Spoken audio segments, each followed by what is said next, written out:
Kembali di berita utama, saudara, jumlah korban kecelakaan bus wisata ziarah di Tegal, Jawa Tengah bertambah menjadi 2 orang.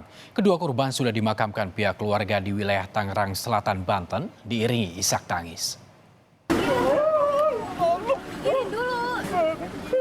Isak tangis keluarga pecah saat menyambut kedatangan bus yang membawa rombongan peserta ziarah religi di Tegal, Jawa Tengah, Senin dini hari. Sanak keluarga mengungkapkan rasa haru mereka lantaran dapat bertemu kembali dengan para peserta ziarah yang sempat mengalami kecelakaan bus pada Minggu pagi. Diketahui 2 bus dalam rombongan ziarah merupakan warga Tangerang Selatan, Banten. Namun salah satu bus yang ditumpangi para rombongan terguling ke sungai saat mesin kendaraan tengah dipanaskan. Sementara sang sopir tak berada di dalam bus. Salah satu penumpang memberikan kesaksian saat peristiwa kecelakaan terjadi. Itu mobil glosor. Tahu-tahu saya ingat-ingat udah ini bedak-beduk gitu.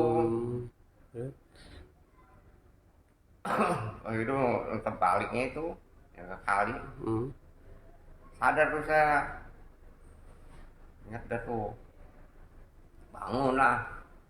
Bangun sambil ada orang itu yang kena ketindihan bangkok, saya sampai saya betot-betotin bajunya gitu, angkutin orangnya. Dari data polisi diketahui jumlah korban akibat kecelakaan bus ini berjumlah 37 orang. Namun korban meninggal dunia bertambah menjadi 2 orang. Maja bin Sitam, korban pertama, sudah dimakamkan oleh pihak keluarga diiringi kesedihan yang mendalam. Sementara korban kedua, yaitu Ipin Mukorobin, meninggal dunia saat menjalani perawatan di ruang ICU RSUD Dr. Susilo Slawi. Jenazahnya tiba di rumah duka di Tangerang Selatan, Banten dan dimakamkan pada Senin dini hari, juga diiringi tangis sanak keluarga.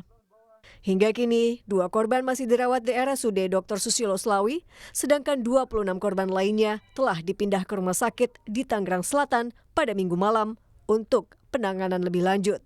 Tim Liputan, Kompas TV.